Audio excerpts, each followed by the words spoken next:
found themselves staring down the barrel of a gun. Bill? Well, David, the charges against the teens stem from a drive-by shooting that happened minutes before the confrontation with police.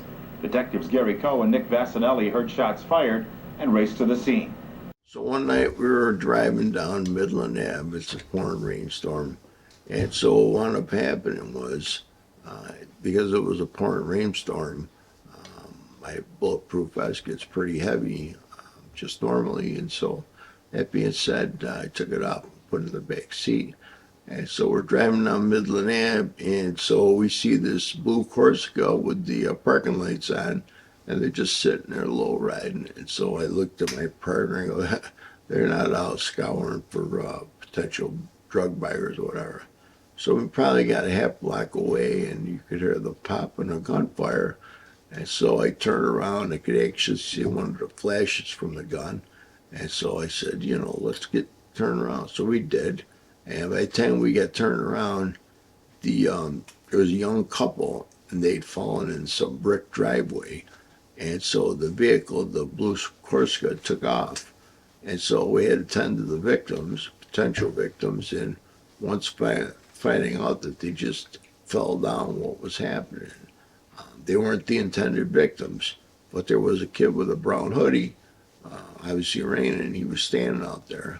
And so that was their intended victim. So what wound up happening was we wound up going down the street, and there was the blue Corsica running with the windows open, the car still running, and so there was no people there. And so one of the guys I knew was a member of a gang, and so I knew that he resided there, so other members of our unit just surrounded the house.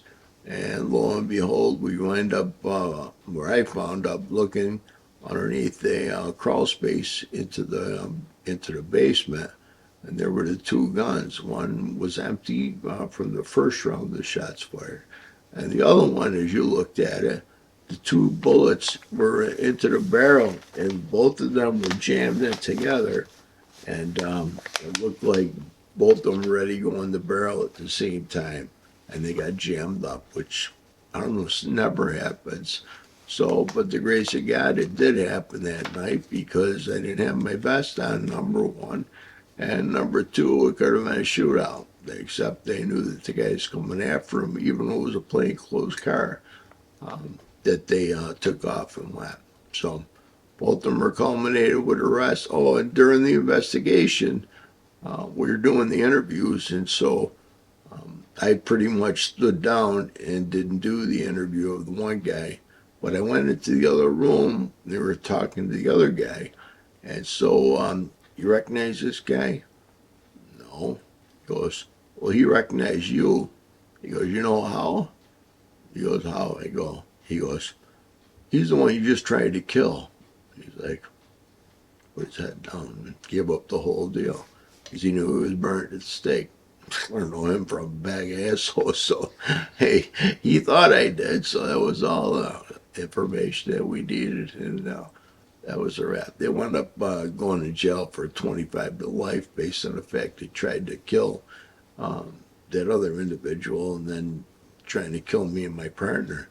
And it's funny because after I got hurt, one of the aides said to me, he goes, you saved my cousin's life. And I go, she goes, Andrew. I go, your cousin is Low G? She goes, how do you know that? And I go, it's a street name, ain't it? And so